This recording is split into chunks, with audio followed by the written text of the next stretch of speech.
हक हलाल की कमाई। संत मत कथनी का नहीं, करनी का मार्ग है। यह अध्यात्म के उच्च और पवित्र सिद्धांतों को अमली जामा पहनाने और उन्हें अपने जीवन में व्यवहारिक रूप में उतारने पर जोर देता है।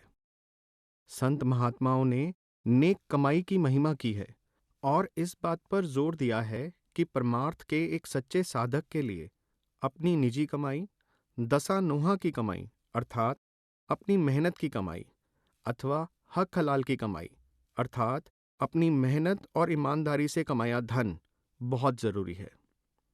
कहावत है, जैसा खावे अन्न वैसा होवे मन। अनुचित रूप से कमाए हुए धन से प्राप्त आहार या भोजन अनुचित विचारों और अनुचित वृत्तियों को जन्म देता है। ऐसा आहार मन को निकृष्ट विचारों तथा संकल्पों का अखाड़ा बना देता है, जिसके फलस्वरूप परमार्थ में उन्नति करना असंभव हो जाता है। अपनी मेहनत की कमाई को त्याग कर अपना बोझ दूसरों पर डाल देने वाले, पूजा के धन, चढ़ावे और भेंट पर पलने वाले और चोरी, ठगी, बेईमानी, धोखे, छल आदि द्वारा पराया धन हथियाने वाले लोग परमार्थ में उन्नति नहीं कर सकते। चाहे ऐसे लोग अपने आप को बहुत बुद्धिमान, सयाने या चतुर समझें, पर असल में वे अपने आप को ही धोखा दे रहे हैं। इसीलिए संत महात्माओं ने नेक कमाई पर जोर दिया है। वे कहते हैं कि मन और आत्मा की गांठ बंधी हुई है, जिसे जड़ चेतन की गांठ कहा जाता है। मन की प्रवृत्ति चंचल है, वह पल भर के लिए भी स्थिर या निश्चल नहीं रहता, और जब तक मन साथ ना दे, आत्मा अंतर में चढ़ाई करने में सफल नहीं हो सकती। हक हलाल की कमाई पर गुजारा करने से मन की चंचलता को कम करने तथा उसका झुकाव अंदर की ओर करने में सहायता मिलती है, जिससे अभ्यासी के लिए आध्यात्मिक यात्रा तय करना सहज हो जाता है। आध्यात्मिक उन्नति का बीज केवल मेहनत के सच्चे और पवित्र खेत में ही अंकुरित हो सकता है। सच्चे परमार्थ में भीख, बेईमानी और धोखे द्वारा कमाए हुए धन के लिए कोई स्थान नहीं है। जब कोई रोगी इलाज के लिए डॉक्टर के पास जाता है, तो डॉक्टर उसके रोग की पहचान करके उसे दवाई देता है। साथ ही वह रोगी को दो बातें ध्यान में रखने की हिदायत देता है। एक तो यह कि दवाई समय पर ली जाए, और दूसरी यह कि बताए गए परहेज की पालना जरूर की जाए। रूहानियत के क्षेत्र में संत सद्गुरु अज्ञानता से पीड़ित संसारियों के लिए डॉक्टर या वैद्य बनकर आते हैं। वह उन्हें नाम की दवाई देते हैं और उसके नियम पूर्वक सेवन की ताकीद करते हैं। साथ ही वह उन्हें कुछ जरूरी परहेज भी बताते हैं, जिनमें से एक यह है कि वे पराया हक छीनने या छल कपट से धन कमाने से बचें और हक हलाल की कमाई पर गुजारा करें। संत महात्माओं ने अपने उपदेश में स्पष्ट और जोरदार शब्दों में हक हलाल की कमाई पर बल दिया है। परमात्मा के भक्तों ने स्वयं नेक रहनी तथा हक हलाल की कमाई की जिंदा मिसाल बनकर परमार्थ के साधकों को जीवन में अधिक से अधिक पवित्रता अपनाने की प्रेरणा दी है। हक हलाल की कमाई से महात्माओं का तात्पर्य उस धन से है जो सच्चाई और नेकी के द्वारा कमाया गया हो, जिस पर न्याय, कानून और नैतिक दृष्टि से उपभोग करने वाले का हक या अधिकार हो, जिसे कमाने में देश और समाज के नियमों तथा मानवता का हनन ना किया गया हो, जिसे प्राप्त करने के लिए किसी का नुकसान ना किया गया हो तथा जिसमें से परिवार तथा अन्य भागीदारों को उनका हिस्सा न्यायपूर्वक दे दिया गया हो। सुकृत सच्ची और नेक कमाई, सात्विक आहार, शुभ विचार, नेक आचरण, मालिक के प्रेमियों की संगत और नाम का अभ्यास संत मत की प्रमुख आवश्यकताएं हैं। शब्द अथवा नाम की कमाई आहार, विचार और आचार की पवित्रता के सहारे ही हो सकती है। संतों ने इस विषय की विस्तार पूर्वक व्याख्या की है। संत नामदेव ने सुकृत अर्थात अच्छे नैतिक कर्मों द्वारा की गई कमाई से गुजारा करने को बहुत महत्व दिया है। ऐसी नेक कमाई की महिमा बताते हुए आप कहते हैं कि इससे मनुष्य सुमत अर्थात अच्छी निर्मल बुद्धि वाला होकर गुरमत में रहकर नाम का अभ्यास करने के योग्य हो जाता है और इस प्रकार वह परम धाम प्राप्त कर सकता है। पनत नाम देव सुकृत सुमत पए, गुरमत राम कह को ना बैकुंठ गए। संत नामदेव खुद भी पूरी जिंदगी छीपे और दर्जी का कार्य करते हुए अपनी ईमानदारी की कमाई पर गुजारा करते रहे। गुरु अंगद देव जी ने भी सभी वर्गों के लोगों के लिए नेक कमाई के नियम पर जोर दिया है। आपने भी सुकृत को धर्म का अर्थात अध्यात्म में उन्नति का आधार बताया है। कर सुकृत धर्म कमाया। हर समय की तरह गुरु नानक देव जी के समय में भी एक तरफ राजा, हाकिम और अधिकारी, दूसरी तरफ पंडित, पुरोहित, मुल्ला तथा काजी और तीसरी तरफ व्यापारी और धनी लोग मेहनत की नेक कमाई से दूर जा रहे थे।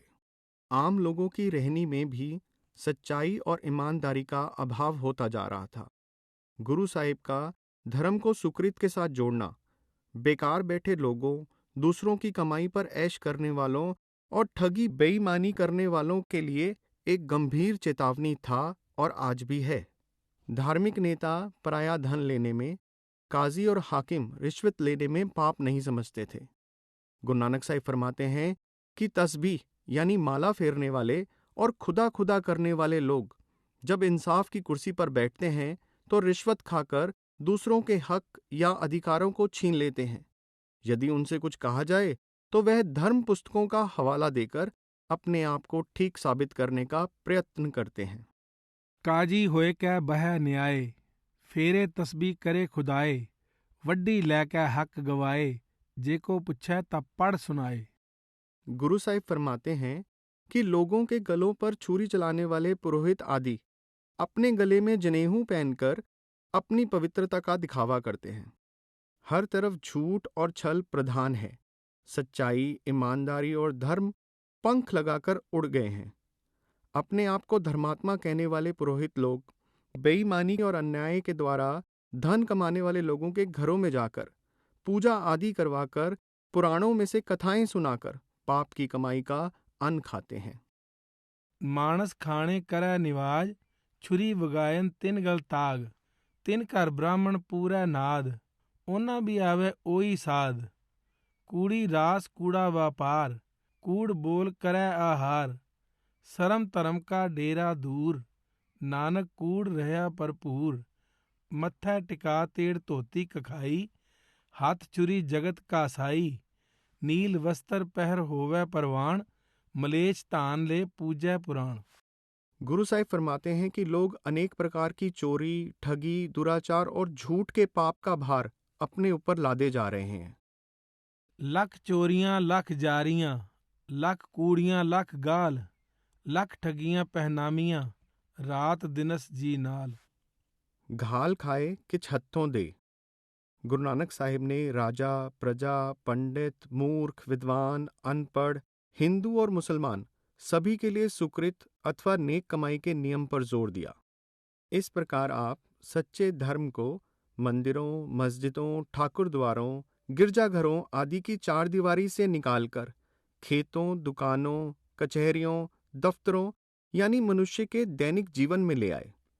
आपने केवल उन्हीं लोगों को धार्मिक क्रिया और रूहानी अभ्यास के योग्य माना जो हक हलाल की कमाई पर गुजारा करते हैं।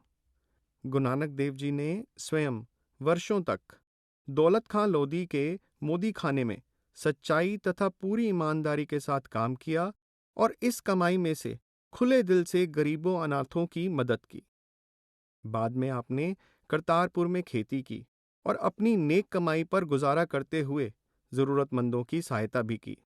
आपने स्वयं एक सच्चे परमार्थी का जीवंत उदाहरण स्थापित किया ताकि आपके उपदेश के इस मूल पहलू नेक कमाई के विषय में किसी प्रकार का कोई भ्रम न रह जाए। आपने अपनी वाणी में बहुत स्पष्ट और सरल शब्दों में गुरुओं, पीरों तथा शिष्यों के लिए निजी कमाई तथा अपनी सच्ची और पवित्र कमाई पर निर्वाह करते हुए उसमें से जरूरतमंदों की सहायता करने का आदर्श स्थापित किया है। गुरपीर सदाए मंगण जाए, ताकै मूल न लगिए पाए, काल खाए किछ हथों दे, नानक राह पछाणे से। अर्थात अगर कोई गुरु या पीर होकर शिष्यों से मांगता फिरता है तो उसके पैरों पर कभी सिर नहीं झुकाना चाहिए। जो मेहनत करके अपनी रोजी कमाता हो और उस हक हलाल की कमाई में से साध संगत की सेवा करता हो, वही परमार्थ की राह का सच्चा जानकार, सच्चा गुरु हो सकता है।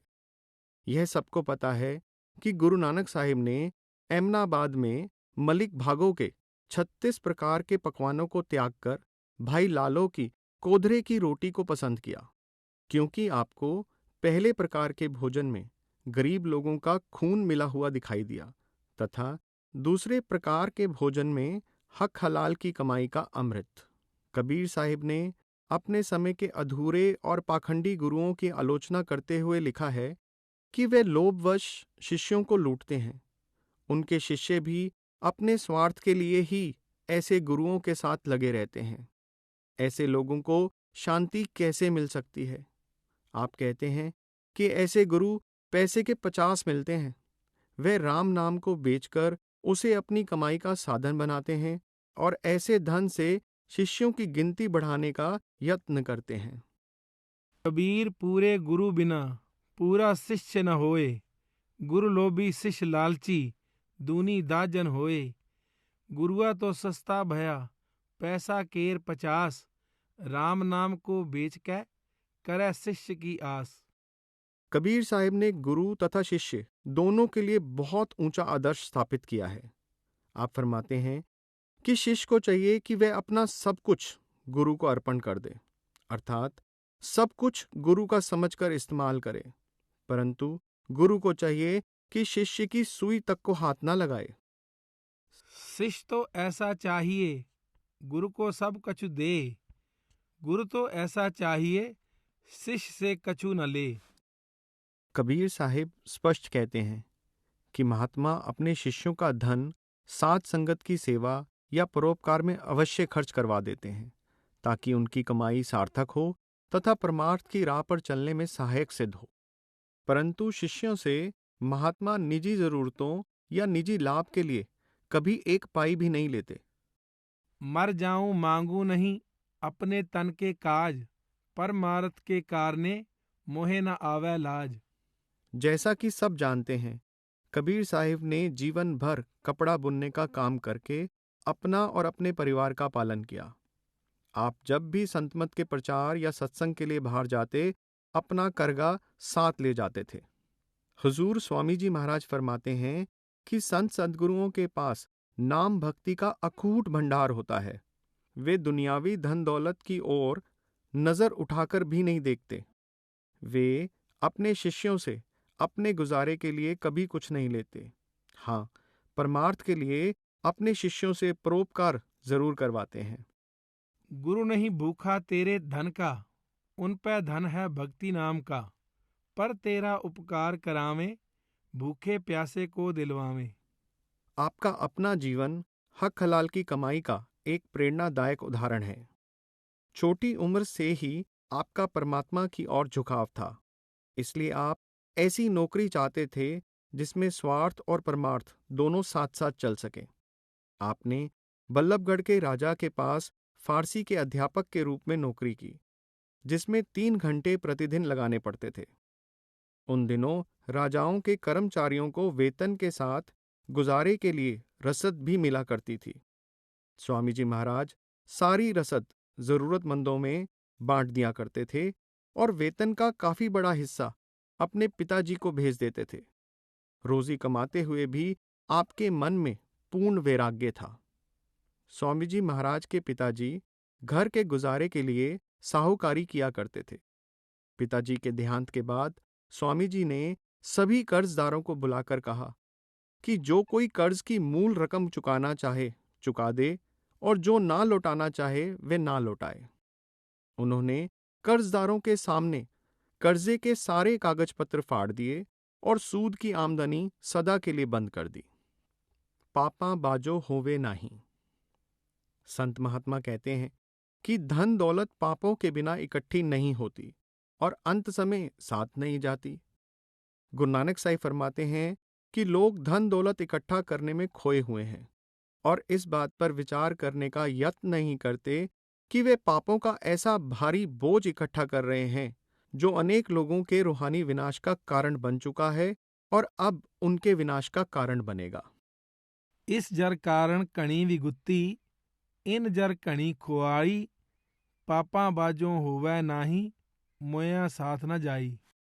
धन जो पाप के बिना इकट्ठा नहीं हो सकता, मृत्यु के बाद साथ नहीं जा सकता और प्रभु की दरगाह में दुर्दशा का कारण बनता है, वह हमारे लिए लाभप्रद किस प्रकार हो सकता है।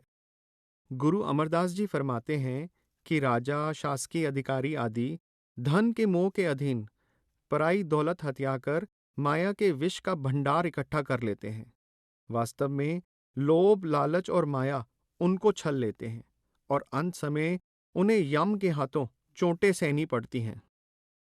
ਭੂਪਤ ਰਾਜੇ ਰੰਗ ਰਾਏ, ਸੰਚੈ ਬਿਖ ਮਾਇਆ, ਕਰ ਕਰ ਹੇਤ ਵਧਾਏਂਦੇ, ਪਰ ਦਰਬ ਚੁਰਾਇਆ, ਪੁੱਤਰ ਕਲੱਤਰ ਨ ਵਿਸ ਹੈ, ਬਹੁ ਪ੍ਰੀਤ ਲਗਾਇਆ, ਵੇਖਦਿਆਂ ਹੀ ਮਾਇਆ ਧੂ ਗਈ, ਪਛਤੈ ਪਛਤਾਇਆ, जमदर बद्दे मारियं, नानक हर पाया।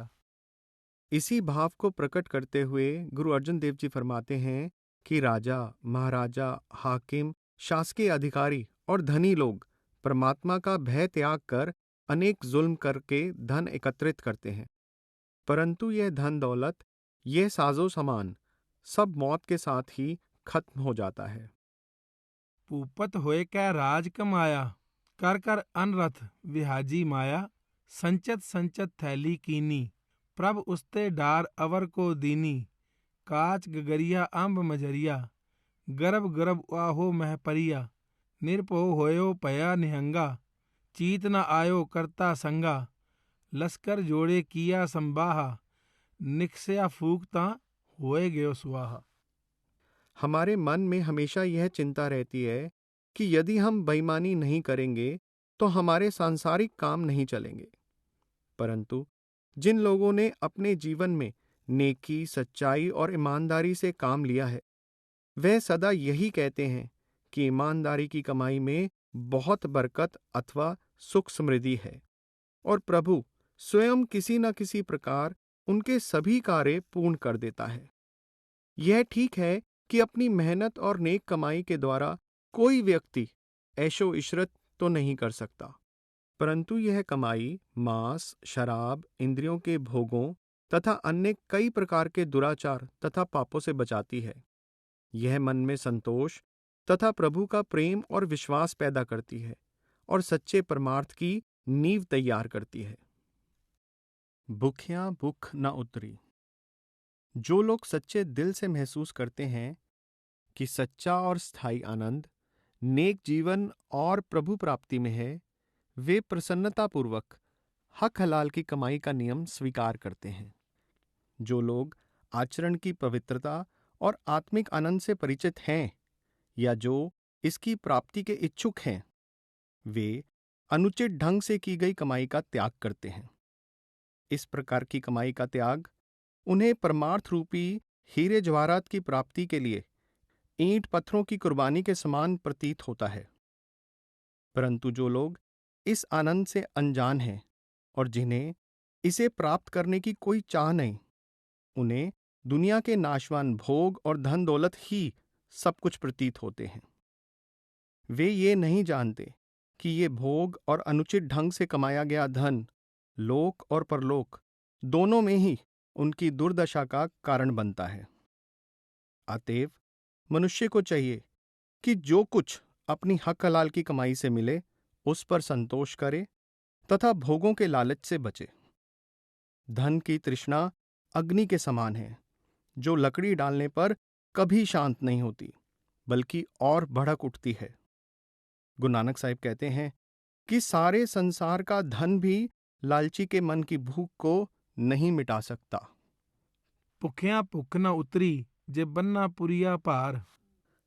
सूफी संत सरमद लोभ को ख्वारी या दुर्दशा का कारण बताते हैं। वे कहते हैं कि लोभी व्यक्ति जहरीले सांपों से ज्यादा खतरनाक है। सरमद तू जी खलक, हेच यारी मतलब, अज शाखे बरहना, सायादारी मतलब, इज्जत जी कनात अस्त, ऊ ख्वारी जी तमा, बा इज्जते ख्वेश बाश, ख्वारी मतलब। अर्थात ए सरमद, तू दुनिया से सच्चे प्यार की उम्मीद ना कर। बिना पत्तों का पेड़ किसी को भी छाया नहीं दे सकता। लोभ से अपमान और संतोष से सम्मान प्राप्त होता है। सम्मान से जी, अपमान की जिंदगी का तलबगार ना बन। दुनिया तलबा राकी, गमे दीनार अस्त, बेमेहरी ए शान बयक्द, गर बिस्यार अस्त, अज अकरबो मार, हेच अंदेशा मकुन, जी कौम हजर बकुन की, नेशो खार अस्त। अर्थात दुनिया के मतवाले सोने चांदी के लिए तड़पते हैं और एक दूसरे से दुश्मनी करने के लिए मशहूर हैं। तू सांपों और बिच्छुओं से ना डर, लेकिन इन माया के प्रेमियों से डर जिनके अंदर जहर और कांटे भरे पड़े हैं। गुरु अर्जन देव जी फरमाते हैं कि लोभी सदा लोभ की लहरों में डोलता रहता है। वह योग्य अयोग्य, भला बुरा नहीं देखता। वह प्यारे मित्रों, सगे संबंधियों, पूजा के योग्य माता पिता तथा अपने इष्ट को लूटने में भी लज्जा नहीं करता। हे लोबा, लंपट संग सिर मोर है, अनक लहरी कलोलते, तावंत जियां बहु प्रकारम, अनक भांत बहु डोलते, नच मित्रम, नच इष्टम, नच बाधव, नच मात पिता, तब लज्जया, अकरणम करोत अखाद खादम, असाजम साज समझया, त्राहे त्राहे शरण स्वामी, विज्ञाप्त नानक हर नर हरे। जैसे जैसे मनुष्य की इच्छाएं पूरी होती जाती हैं, वैसे ही वह और बढ़ती जाती हैं। उसे कभी तृप्ति नहीं मिलती। तृप्ति केवल संतोष में ही है। संतोष के बिना ना कोई तृप्त हो सकता है और ना ही किसी का परमार्थ बन सकता है। सहस खटे लख को उठतावै, तृपत न आवै, माया पाछै पावै, अनक भोग बिख्या के करै, नह तृप्तावै खप खप मरै, बिना संतोख नहीं को राजै, सुपन मनोरथ बिरथे सब काजै। इसका यह अर्थ नहीं कि गुरु साहिबान अथवा संत महात्मा लोगों को आजीविका कमाने अथवा सांसारिक उन्नति करने से रोकते हैं। संत किसी की उन्नति या किसी के फलने फूलने के विरुद्ध नहीं होते। वे तो केवल यही आग्रह करते हैं कि आर्थिक और सांसारिक उन्नति सच्चाईपूर्ण और नेक उपायों द्वारा करनी चाहिए और हमेशा मेहनत, सत्य और ईमानदारी से काम लेना चाहिए। संत महात्मा लोगों को धन और माया के लोभ के प्रति इसलिए होशियार करते हैं कि सांसारिकता या माया उन पर हावी ना हो जाए और वे संसार में आने के प्रभु प्राप्ति के असली उद्देश्य को ना भूल जाएं। दो तरह की वृत्ति। गुरु नानक साहिब ने आसा की वार में एक और तो सांसारिक वृत्ति वाले असंतोषी विकारी पुरुष का नक्शा खींचा है, जो बुरे कर्मों में प्रवृत्त होकर अपने जीवन को बर्बाद कर देता है और मौत के बाद यातनाएं पाता है। दूसरी ओर सच्ची मेहनत तथा नेक कमाई करने वाले ऐसे संतोषी जीव का चित्र प्रस्तुत किया है, जो सतगुरु द्वारा खींची हुई लकीर के अंदर रहता है तथा अकाल पुरुष या परमपिता परमात्मा की भक्ति करके सदा के लिए उससे मिलाप प्राप्त कर लेता है। सांसारिक तथा भोगी व्यक्ति की अवस्था का वर्णन करते हुए आप फरमाते हैं, आपी न भोग भोग कै होए, पसमत भौर सिधाया, वड्डा होआ दुनियादार, गल संगल घत चलाया, अग्ञा करनी कीरत वाचिया, बह लेखा कर समझाया, थाओ न होवी पौदई, हुण सुनिया क्या रू आया, मन अंधा जन्म गवाया, मन अंधा जन्म गवाया। आप संतोषी और धर्मात्मा पुरुष का वर्णन इस प्रकार करते हैं। सेव कीती संतोखी, जिन्नी सच्चो सच ते आया, उन्नी मंदा पैर न रखेओ, कर सुकृत धर्म कमाया, उन्नी दुनिया तोड़े बंधना, अन्न पानी थोड़ा खाया, तू बख्शीसी अगला, नित देवै चढ़ै सवाया, वड्याई वड्डा पाया, वड्याई वड्डा पाया। साधक का असली संघर्ष ही काम, क्रोध, लोभ, मोह, अहंकार आदि विकारों के साथ है और बेईमानी की कमाई विकारों की जड़ है। जब अनुचित ढंग से धन प्राप्त किया जाता है तो ऐसे धन के साथ ऐब और पाप अपने आप ही आ जाते हैं। कोई विरला भाग्यशाली जीव ही उनसे बच सकता है। ये विषय विकार, ऐब और पाप जीवों को गिराने तथा उनकी रूहानी उन्नति को नष्ट करने के लिए मन और माया द्वारा बिछाया गया एक जबरदस्त जाल है।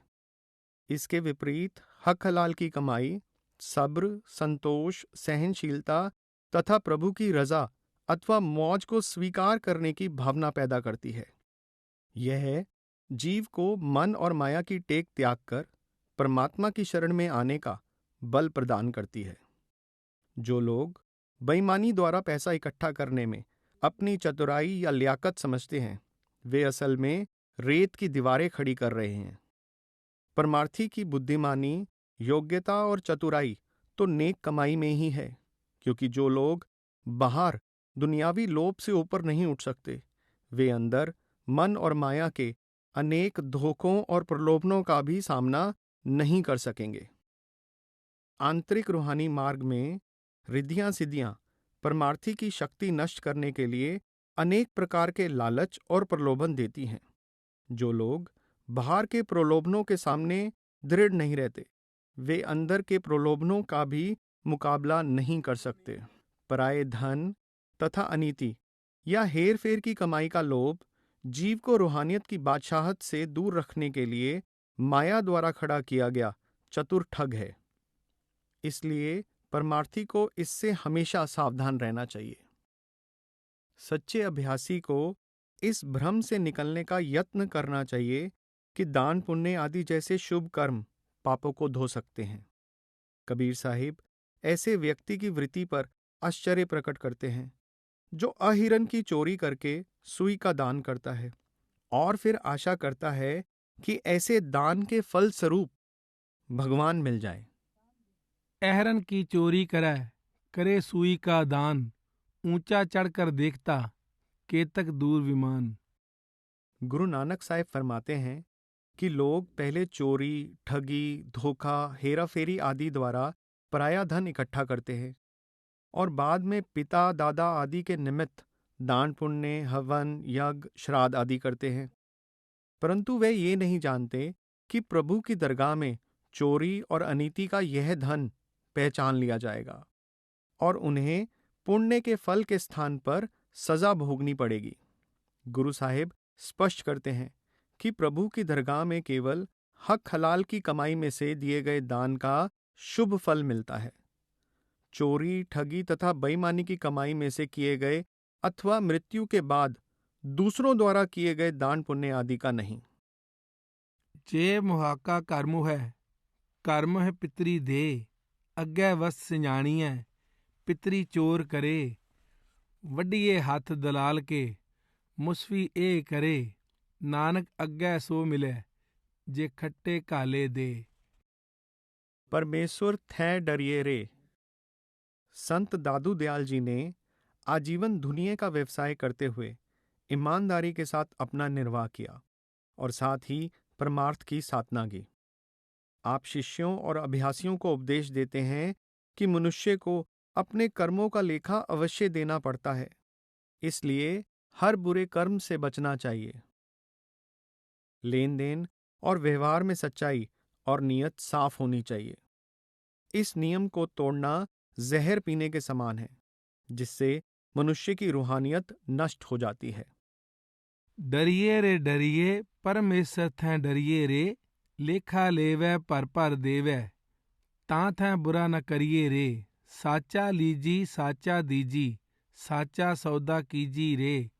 साचा राखी झूठा नाखी, बिख न पीजी रे।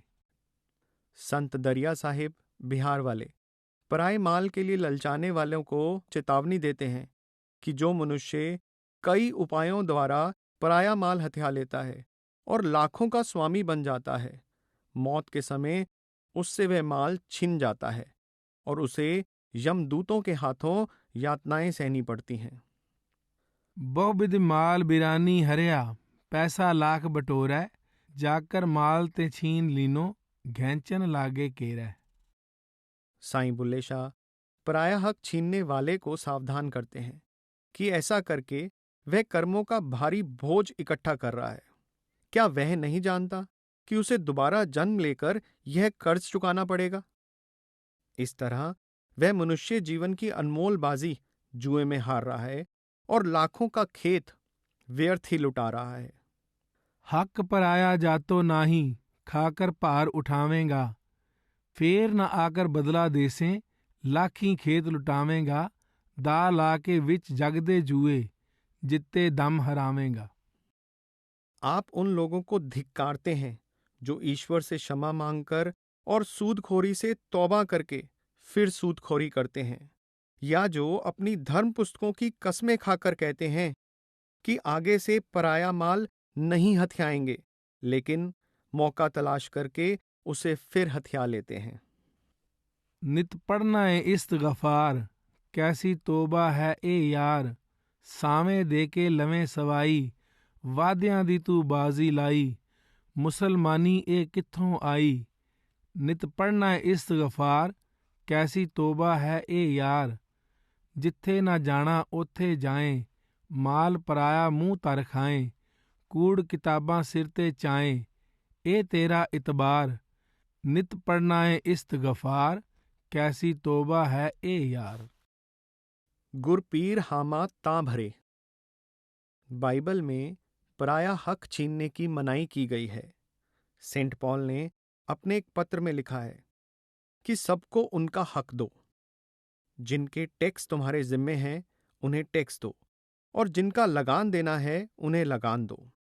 मजदूरों का हक छीनने वालों को चेतावनी दी गई है कि देखो उन मजदूरों की ओर जिन्होंने तुम्हारे खेत काटे हैं और जिनकी मजदूरी तुमने धोखे से छीन ली है।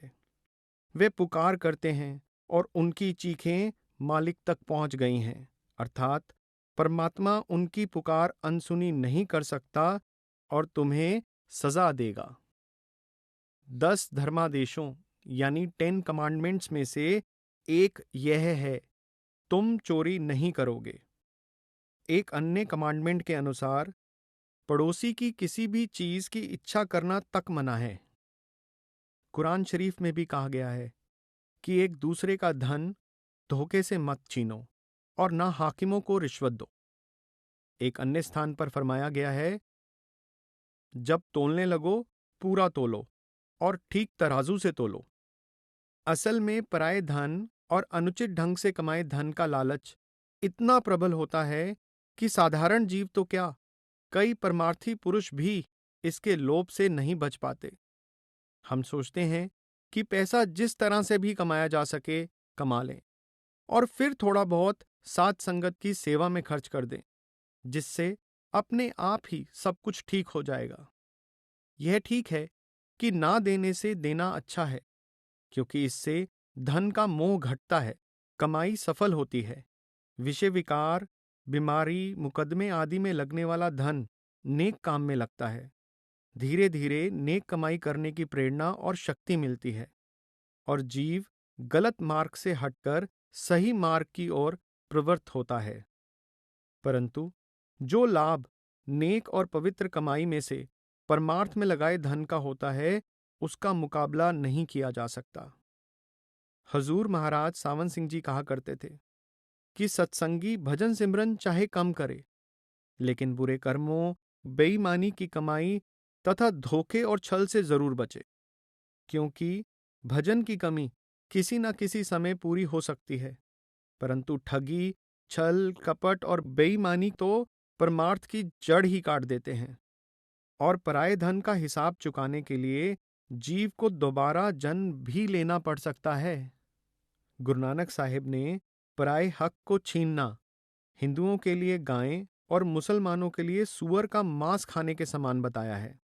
आप फरमाते हैं कि प्रभु की दरगाह में सतगुरु अपने शिष्य का पक्ष तभी लेते हैं, तभी उसकी हिमायत करते हैं, यदि वह उनकी खींची हुई लकीर में रहता है और मुर्दार यानी पराये धन से बचता है। हक पराया नानका, उस सूअर उस गाय, गुरपीर हामा तां परे, जा मुर्दार न खाए।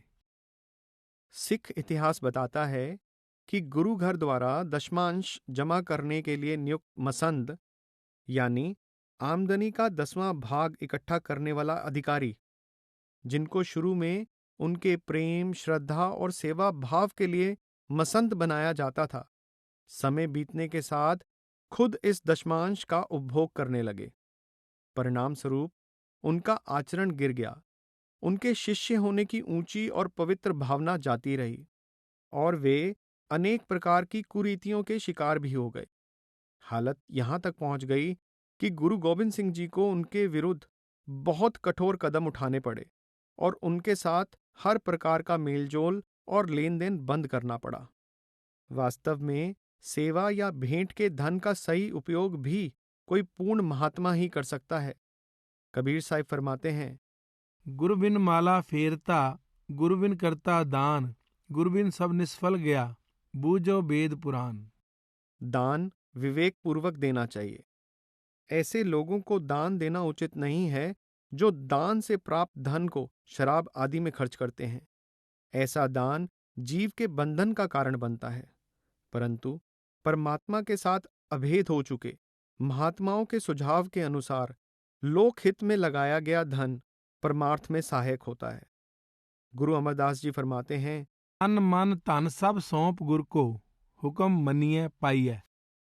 गुरुमत पूर्ण ज्ञानी सद्गुरु के बताए मार्ग और आदेश पर चलने का नाम है। यह सिद्धांत पूर्ण गुरु के शिष्य की संपूर्ण रहनी पर लागू होता है और दान पुण्य आदि का विषय भी इसमें शामिल है। प्रसिद्ध आध्यात्मिक कवि भाई गुरुदास जी फरमाते हैं, गुरसिੱਖੀ ਦਾ ਕਰਮ ਇਹ, गुर फरमाए गुरसिੱਖ करना।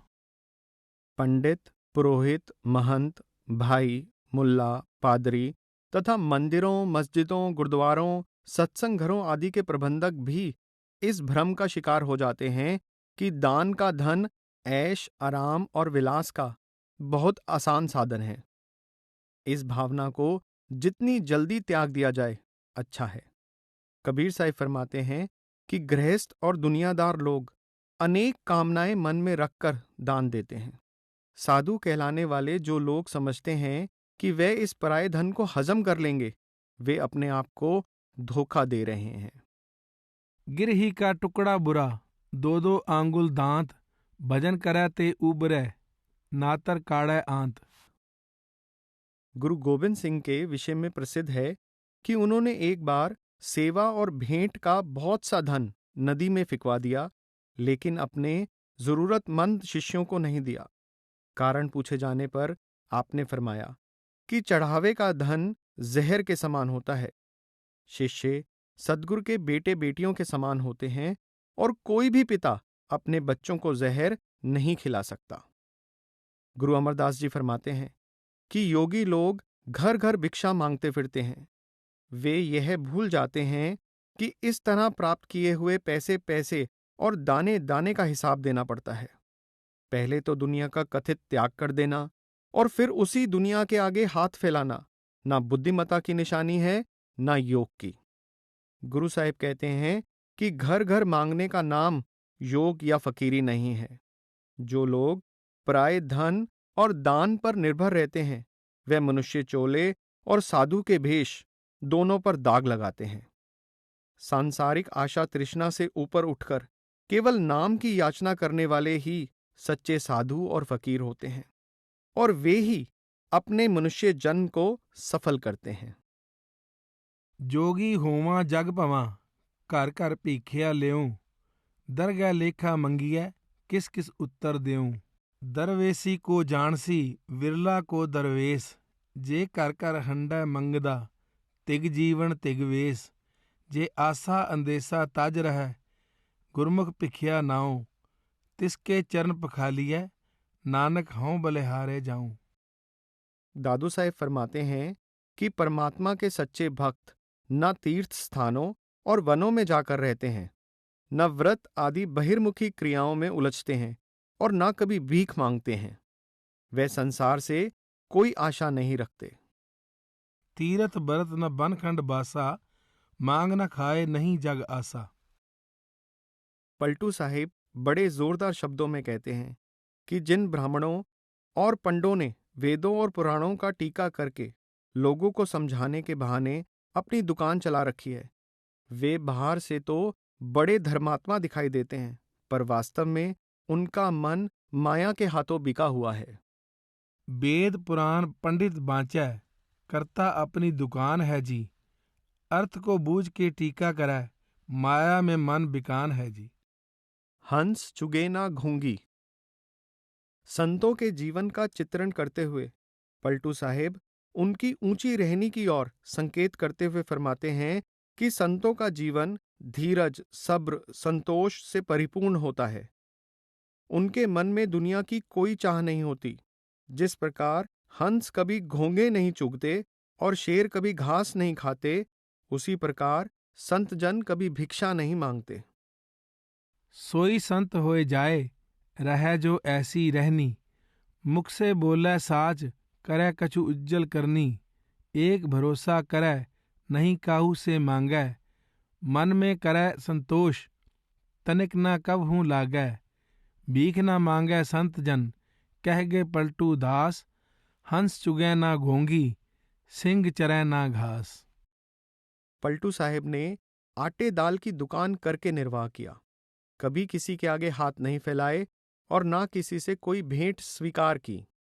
हजरत सुल्तान बाहू ने भी विद्वानों और हाफिजों की आलोचना करते हुए कहा है कि वे अपनी विद्वत्ता पर गर्व तो बहुत करते हैं, लेकिन उसे गली गली बेचते फिरते हैं। उनके लोक और परलोक दोनों नष्ट हो जाते हैं। पढ़ पढ़ आलम करन तकब्बर, हाफज करन वਡਾਈ ਹੂ। ਗਲੀਆਂ ਦੇ ਵਿੱਚ ਫਿਰਨ ਨਿਮਾਣੇ, ਬਗਲ ਕਿਤਾਬਾਂ ਚਾਈ ਹੂ। ਜਿੱਥੇ ਵੇਖਣ ਚੰਗਾ ਚੋਖਾ, ਪੜਨ ਕਲਾਮ ਸਵਾਈ ਹੂ। ਦੋਹੀ ਜਹਾਨੀ ਮੁੱਠੇ, जिन्ना खादी वेच कमाई हूँ। स्पष्ट है कि धर्म पुस्तकों के ज्ञान को इस तरह रोजी का साधन बना लेना संत महात्माओं की दृष्टि में हक हलाल की कमाई नहीं है। लोगों से पैसे लेकर उनके लिए ऊंचे स्वर में किसी धर्म ग्रंथ का पाठ करना या उसकी व्याख्या करना तो उन्हें धोखा देना है, लूटना है, क्योंकि इससे उन्हें कोई पुण्य लाभ नहीं होता। इस प्रकार की अपवित्र कमाई भीख की कमाई या पराया धन छीन कर की गई कमाई से बेहतर नहीं है। नाम बेचकर अपनी रोजी कमाने की भी संतों ने सख्त मनाही की है। नाम दिया जाता है, इसे बेचा नहीं जाता। हजूर महाराज चरण सिंह जी सत्संग में अक्सर फरमाया करते थे कि नाम की दौलत संतों को मुफ्त मिलती है और वे उसे मुफ्त ही देते हैं। गुरु नानक देव जी फरमाते हैं कि जो नाम को बेचते हैं उनके जीवन को धिक्कार है। उनकी परमार्थ की खेती उजड़ जाती है और अंत समय में साथ ले जाने के लिए उनके पास कुछ भी नहीं रह जाता। सच्चे श्रम के बिना परमात्मा की दरगाह में कभी मान प्राप्त नहीं होता। त्रिगतिना का जीव्या, जे लिख लिख विचै नाओ। खेती जिनकी उजड़ै, खलवाड़े क्या थाओ। सच्चै सरमै बाहरे, अग्गै लहै न दाद। स्पष्ट है कि गुरु नानक देव जी के अनुसार नाम का बेचना मेहनत करना नहीं है। इसे नेक या हक लाल की कमाई नहीं कहा जा सकता। कुछ लोग परमार्थ का मार्ग बताने, सत्संग करने तथा नाम देने के बदले जिज्ञासुओं से भेंट, दक्षिणा, फीस आदि लेते हैं, परंतु सच्चे संत महात्माओं ने ऐसी कमाई को निंदा योग्य कहा है। ऐसे लोग अपनी आध्यात्मिक प्राप्ति तो खो ही बैठते हैं। उनके अनुयायी भी ऐसे गुरुओं से कोई लाभ प्राप्त नहीं कर पाते। महान सूफी दरवेश बाबा फरीद के बारे में सभी जानते हैं कि उनका जीवन सादगी, पवित्रता, सब्र और संतोष का जीता जागता दृष्टांत है। आपके शिष्य जंगल में से लकड़ियां काटकर अपना गुजारा किया करते थे। आपने अपने शिष्यों को कठोर हिदायत दी हुई थी कि अगर लंगर में किसी चीज की कमी आ जाए तो उसके बिना गुजारा कर लेना, लेकिन किसी के आगे हाथ ना फैलाना। आप दूसरों पर निर्भर होने की बजाय मौत को बेहतर समझते थे। फरीदा बार पराइया बैसना, साईं मुझे न दे। जे तू एवें रखसी, जियो शरीरों ले। अर्थात, ए मालिक, मुझे अपनी इच्छा पूरी करने के लिए पराये दर पर ना जाना पड़े। इससे अच्छा तो यह होगा कि मुझे मौत दे दे। आप फरमाते हैं कि अपनी कमाई से मनुष्य को यदि सादा या मामूली खाना मिले तो भी उसे संतुष्ट रहना चाहिए। दूसरों के स्वादिष्ट भोजन को देखकर ललचाना नहीं चाहिए। रुखी सुखी खाए कै ठंडा पानी पियो, फरीदा देख पराई चोपड़ी, ना तरसाए जियो।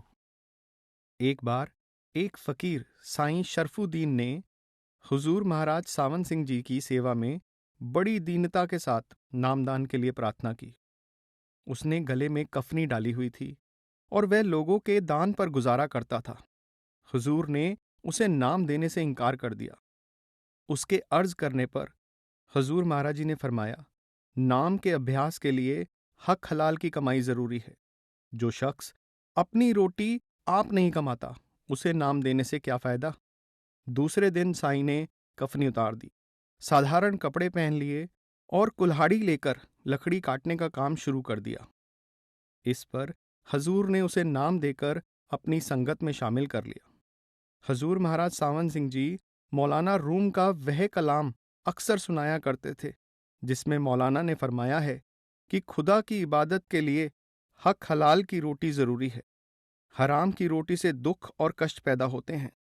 हक हलाल की रोटी से इंसान में खुदा का नूर पूरी ऊंचाई पर पहुंचता है। हक हलाल की रोटी से बंदगी का शौक और प्रभु से मिलाप का इरादा पक्का होता है। प्रभु का ज्ञान और बोध पैदा होता है। इससे हृदय में कोमलता और प्रभु प्रेम उत्पन्न होता है। जिस रोटी से तुझे अपने अंदर ईर्ष्या, अज्ञानता और आलस्य पैदा होते दिखाई दें, उसे तू हराम की रोटी समझ। संतों के निजी वृत्तांत। एक नहीं, अनेक पूर्ण संतों के उपदेश तथा उनके जीवन के वृत्तांत हमारे सामने हैं। संत नामदेव जी ने सारी उम्र कपड़े रंगकर और सिलकर अपना तथा अपने परिवार का गुजारा किया।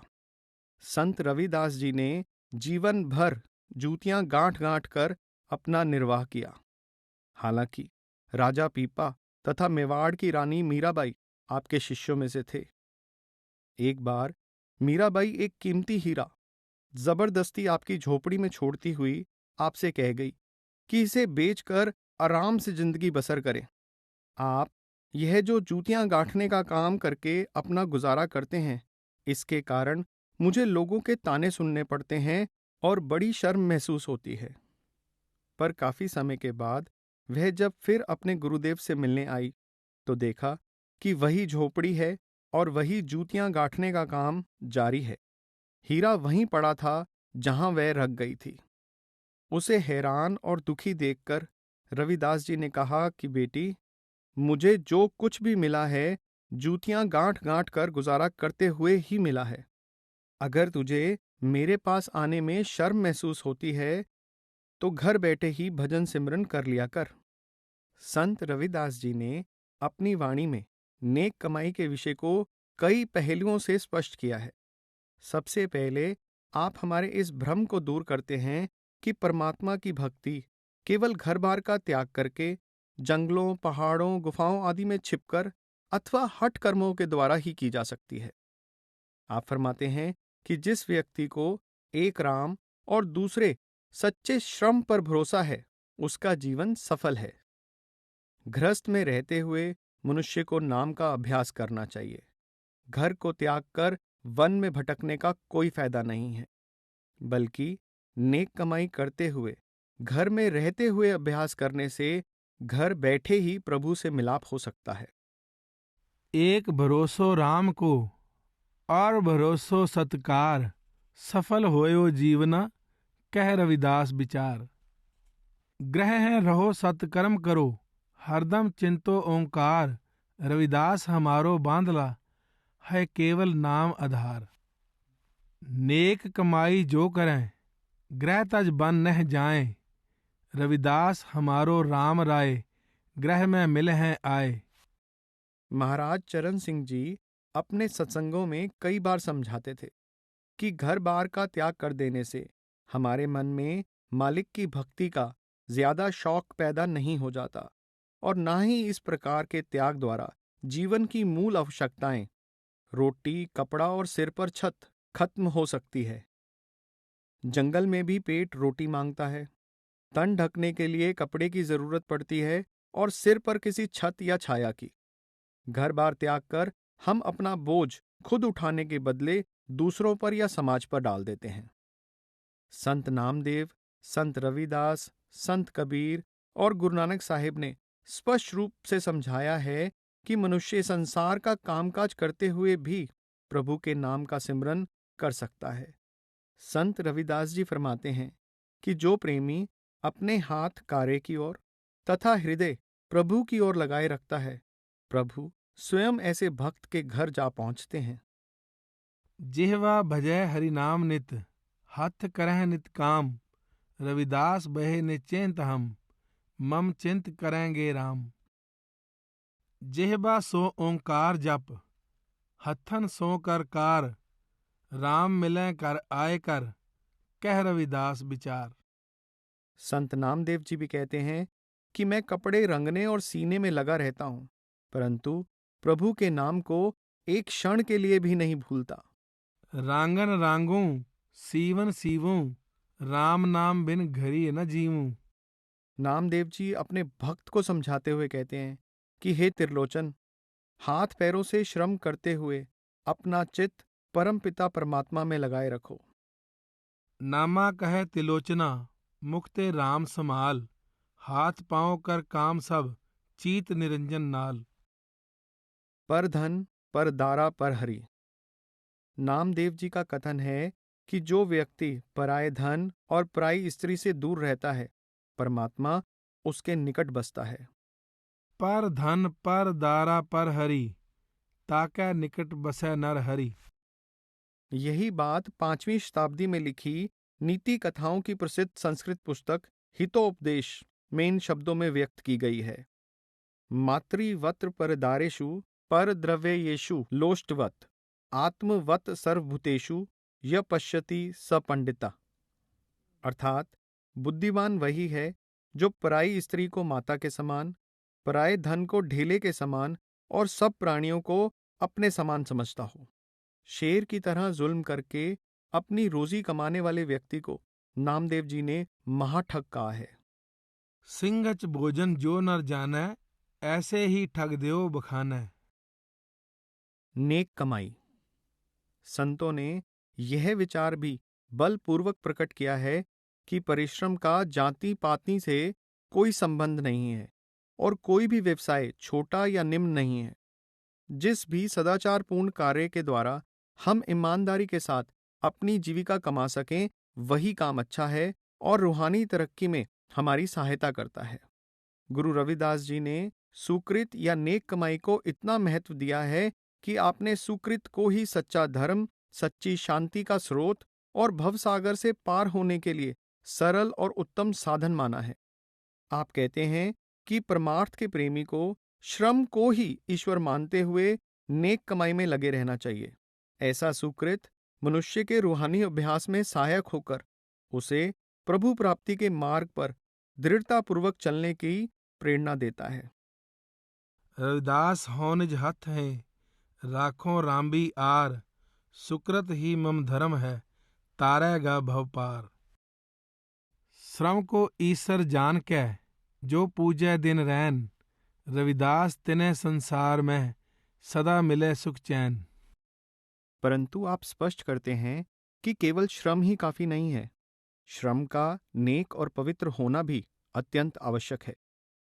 जिनके पास धर्म अथवा नीतिपूर्ण श्रम साधना अर्थात हक हलाल की कमाई और प्रभु भक्ति का दोहरा साधन होता है, उनकी कमाई और उनकी साधना फलीभूत होती है और उनका जीवन सफल होता है। धर्म कर्म दोए एक हैं, समझ लेहो मन माहे। धर्म बिना जो कर्म है, रविदास न सुख तिस माहे।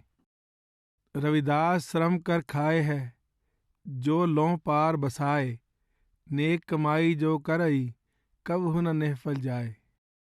प्रभ भक्ति श्रम साधना, जग में जिन्हें पास। तिन्हें जीवन सफल भयो, सत भाखै रविदास। गुरु साहिब ने परिश्रम करने, नेक कमाई करने और नाम जपने के साथ साथ अपने कमाए धन को बांट कर उपभोग करने पर जोर दिया है। अन्य कई धर्मों और धर्म पुस्तकों में अपनी नेक कमाई में से दशमांश परमार्थ में खर्च करने का उपदेश दिया गया है।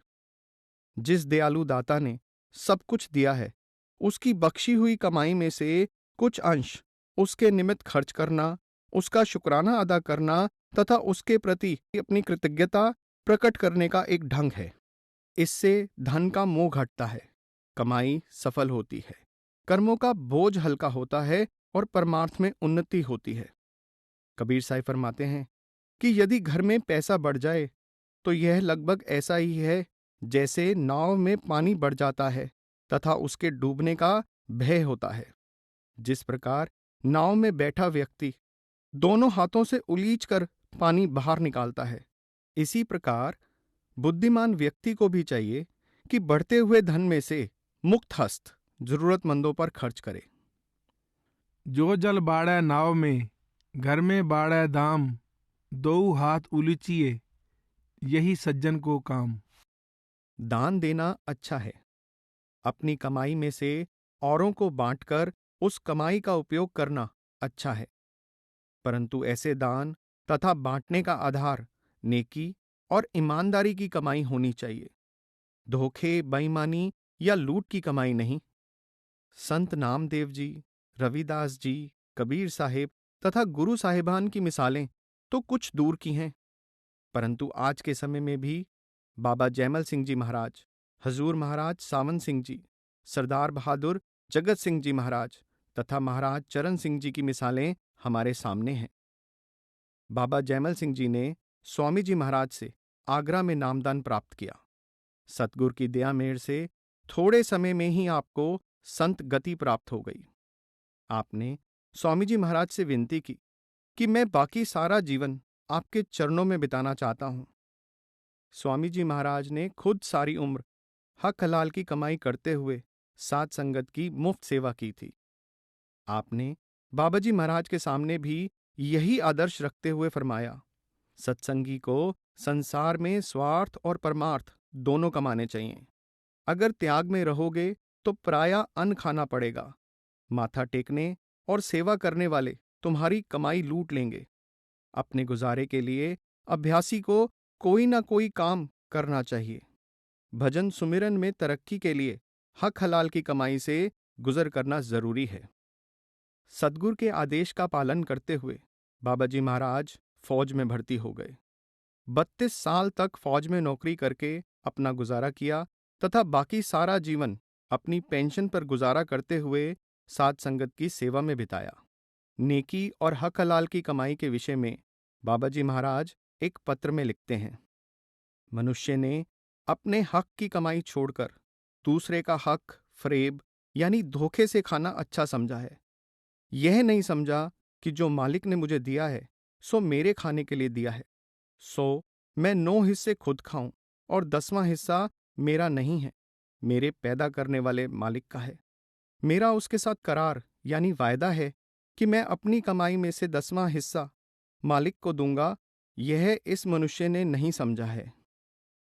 ज्यों ज्यों इसने बढ़ाई पाई त्यों त्यों इसने अपने से जो छोटे या अदने थे जोर या ठगी से उनकी कमाई खाना अच्छा समझा और अपनी कमाई या तो जमा की या फजूल खर्च कर दी। ऐसे बुरे कार्य करके जिनका खाया था उनका आगे जाकर जरूर चुकाना भी था, सो जन्म ले लेकर वह चुकाया, ढोर पशु गधा बन बनकर जी। इसलिए यह समझ लो कि अपनी हक की कमाई के सिवाय कभी किसी का नहीं खाना चाहिए। यह परमार्थ की पहली सीढ़ी है। चाहे सारी दुनिया का राजा हो तब भी मनुष्य को अपने हक की अपने हाथों कमाई करके खानी चाहिए। सो अपनी नौकरी हक की कमाई करो, आप भी खाओ, औरों को भी दो, घर वालों को भी दो और यथाशक्ति साथ संगत को भी दो। इसी ऊंचे पवित्र आदर्श पर हजूर महाराज सावन सिंह जी सारी उम्र दृढ़तापूर्वक चलते रहे। आप फौज के इंजीनियरिंग विभाग में सब डिविजनल अफसर थे। आपने पूरी लगन और मेहनत के साथ नौकरी करते हुए ईमानदारी की मिसाल कायम की और अपनी नेक कमाई में से खुले दिल से साधु संतों की सेवा में धन खर्च किया। जब आप कोहमरी में नियुक्त थे, तब आपका घर साधुओं और जरूरतमंदों की सेवा के लिए प्रसिद्ध था। बाबाजी महाराज से नामदान लेने के बाद अपनी कमाई में से जितना पैसा बाबाजी महाराज का हुक्म होता, अपने तथा अपने परिवार के खर्च के लिए रखकर बाकी सारा वेतन बाबाजी महाराज के पास साध संगत की सेवा के लिए भेज देते थे। बाबाजी महाराज आपकी हक हलाल की कमाई संगत पर खर्च करके बहुत प्रसन्न होते थे। बाबाजी महाराज द्वारा महाराज सावन सिंह जी को लिखे पत्रों से पता चलता है कि डेरे में पहला कुआं, शुरू की कई इमारतें तथा स्वामी बाग आगरा में बाबाजी ने जो कमरे बनवाए वे हजूर की नेक कमाई से बने थे। संत दूरदर्शी होते हैं। महाराज सावन सिंह जी ने बार वाले, जो कि मिंट गुमरी और लायलपुर का एक अंश है, उस भाग में अच्छी उपजाऊ जमीन खरीदने के लिए बाबाजी महाराज से आज्ञा मांगी, परंतु बाबाजी महाराज ने आज्ञा नहीं दी। बाबाजी महाराज ने फरमाया कि तुम्हारी हक हलाल की कमाई है, यह बार कई बार बसी और कई बार उजड़ी है। मैं तुमको ऐसे स्थान पर जमीन दिलवाऊंगा जहां से तुम्हें और तुम्हारे परिवार को कभी ना उजड़ना पड़े तथा तुम्हारी पीढ़ियां आराम के साथ गुजारा करती हुई साध संगत की सेवा कर सकें। हजूर महाराज जी ने फौज की नौकरी से रिटायर होने के बाद सिरसा के नजदीक ऐसी भूमि सस्ते भाव में खरीद ली जहां उस समय सिर्फ रेत ही रेत थी। बाबाजी महाराज के वचनों का महत्व और भाव उस समय प्रकट हुआ जब बार का इलाका पाकिस्तान में चला गया तथा सिरसा के इलाके में नहर पहुंचने के कारण वहां की धरती बहुत उपजाऊ साबित हुई। हजूर महाराज सावन सिंह जी ने अपनी सरकारी नौकरी पर अपना तथा अपने परिवार का गुजारा किया तथा सेवानिवृत्ति और गुरु पद को संभालने के बाद अपनी पेंशन तथा खेती की आमदनी से अपना तथा अपने परिवार का पालन पोषण किया। आप जब तरन तारन जाते थे तो प्रायः कोड़ियों के आश्रम में जाकर कोड़ियों को मिठाई बांटते और आश्रम के लिए कुछ दान भी देते थे। हजूर महाराज जी किसी से कुछ लेते नहीं थे, सिर्फ देना ही जानते थे। जिस प्रकार एक पिता अपने बच्चों को प्रेम के साथ इनाम देता है, इसी प्रकार आपके दिए हुए रुपए कई सत्संगियों ने अभी तक प्यार के साथ संभाल कर रखे हुए हैं। 17 सितंबर 1947 को असोज की संक्रांति यानी पहली तारीख का सत्संग था। सत्संग की समाप्ति पर हजूर ने फरमाया, मैंने सारी उम्र अपनी हक हलाल की कमाई पर गुजारा करके बाबाजी महाराज के हुक्म की तामील की है। संगत का एक पैसा भी कभी अपने निजी काम में इस्तेमाल नहीं किया, बल्कि सत्संग से अपने निजी काम के लिए बतौर कर्ज भी कभी कुछ नहीं लिया। बाहर सत्संग करने जाने के लिए डेरे की मोटर का इस्तेमाल जरूर किया है, या हो सकता है कि कभी बाग से सब्जी लेकर बीबी रली ने बना ली हो। बीबी रली निरंतर हजूर महाराज सावन सिंह जी तथा उनके परिवार की सेवा करती रही। हजूर महाराज जी का खाना भी आप ही बनाती थी। इन दोनों के लिए मैं संगत से माफी मांगता हूं। मुझे किसी से अगर कुछ लेना है तो वह छोड़ता हूं, अगर किसी का मुझे कुछ देना हो तो वह बता दे और ले लेवे। हजूर ने फिर फरमाया, जिस किसी को मैंने कभी कुछ नर्म गर्म कहा हो वह मुझे माफ कर दे। सदगुरु के मुखारविंद से यह वचन सुनकर सारी संगत की आंखें भर आई, क्योंकि यह एक प्रकार से सदगुरु की ओर से घोषणा थी कि वे अपना कार्य पूर्ण करके परम धाम जा रहे हैं। एक दिन डेरे में हजूर ने एक सेवादार श्री गोपाल सिंह लट्ठा को 40 रुपए दिए और फरमाया, कई साल पहले मेरे दफ्तर में एक अर्दली था, उसने यह रुपए मेरे पास रखे थे। एक बार वह छुट्टी लेकर गया और फिर लौटकर नहीं आया।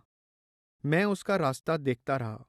उसके रिश्तेदारों और वारिसों की बहुत तलाश की कि रुपया उसके बाल बच्चों को दे दूं, मगर कोई पता ना चला। अब ये रुपए राय साहिब मुंशीराम, जो उस समय डेरे में सेक्रेटरी थे, को दे दो कि सेवा में जमा कर लें। सदगुरु हजूर महाराज चरण सिंह जी, जो महाराज सावन सिंह जी के पौत्र थे, बताते थे कि एक बार हजूर बड़े महाराज जी ने आपको तथा आपके छोटे भाई सरदार पुरुषोत्तम सिंह को बुलाकर कहा, देखो बेटा, मैंने जब भी हाथ बढ़ाया है तो कुछ देने के लिए ही बढ़ाया है, कभी भी लेने के लिए हाथ नहीं फैलाया। तुम भी हमेशा इसी असूल पर कायम रहना। सरदार बहादुर महाराज जगत सिंह जी राजकीय कृषि विद्यालय लायलपुर में वाइस प्रिंसिपल थे।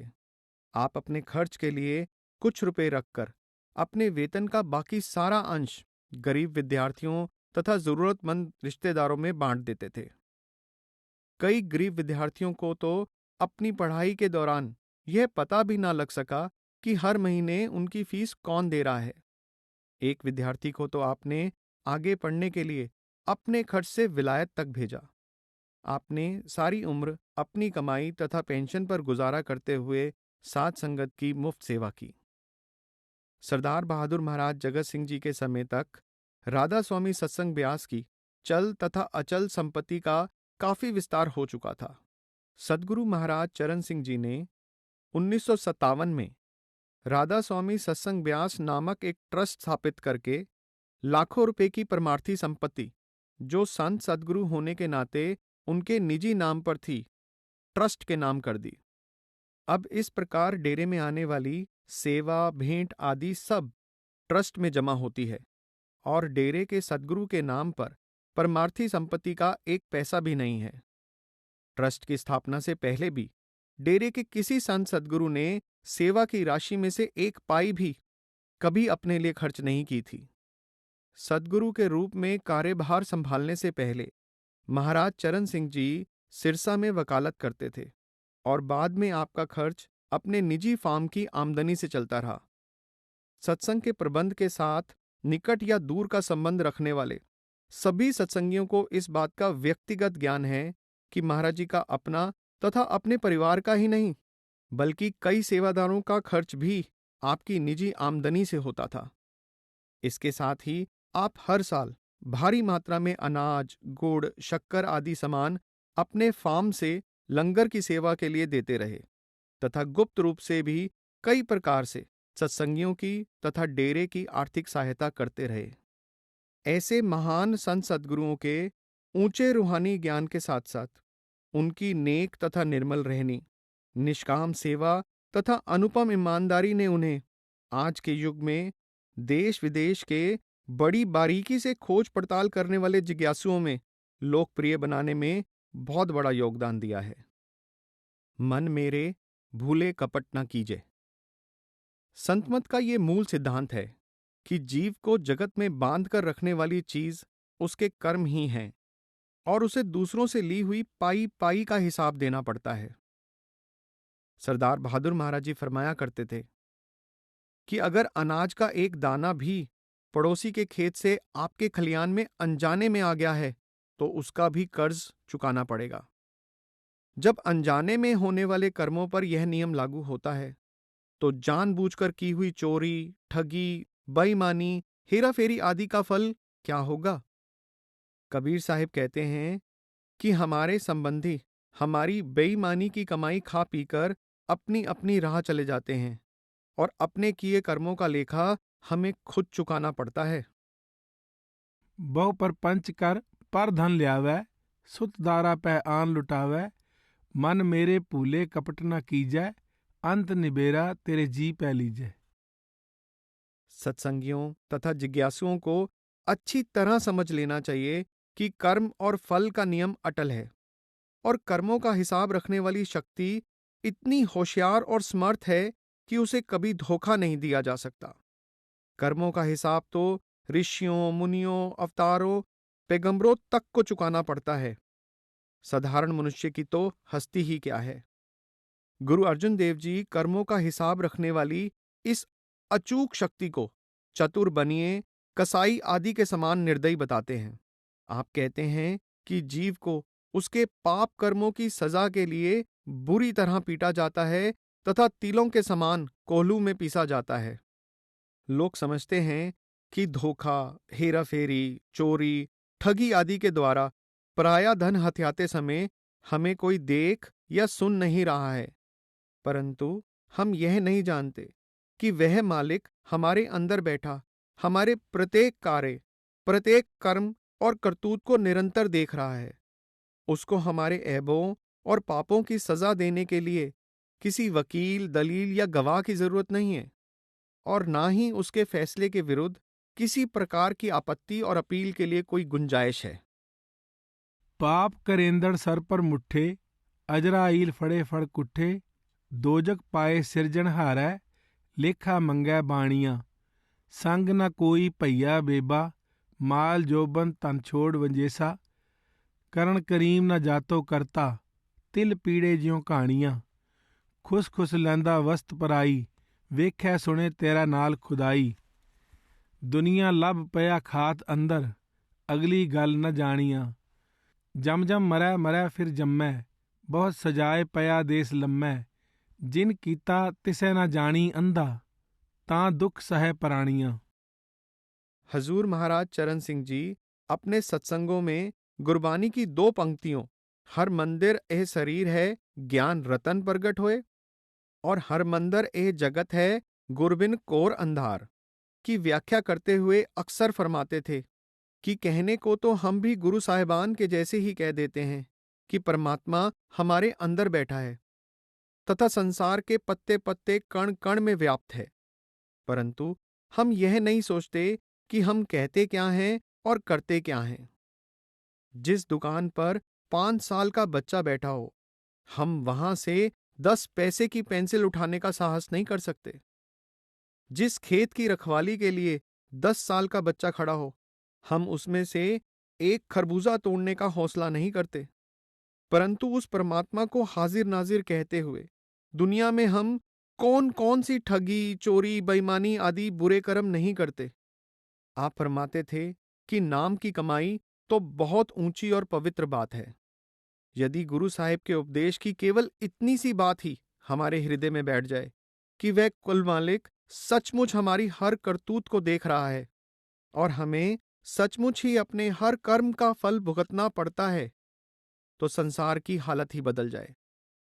क्योंकि यह समझ लेने के बाद हम किसी प्रकार की हिंसा और बेईमानी, अन्याय और अनाचार की ओर जाने का विचार तक ना कर सकेंगे। गुरु अर्जुन देव जी फरमाते हैं, निकट बुझै सो बुरा क्यों करै। अर्थात जो व्यक्ति उस परमात्मा को अपने पास निरंतर मौजूद समझता है, वह कोई भी अनुचित कार्य नहीं कर सकता। हमें चाहिए कि नाम की कमाई के द्वारा अपने पिछले कर्मों का हिसाब चुकता करने का यत्न करें तथा आगे के लिए हक हलाल की नेक कमाई से तथा ईमानदारी से गुजारा करें, ताकि हमारे कर्मों का बोझ और अधिक ना बढ़े। राधा स्वामी सत्संग ब्यास की पुस्तक हक हलाल की कमाई का समापन, ऑडियो कॉपीराइट 2022, राधा स्वामी सत्संग ब्यास।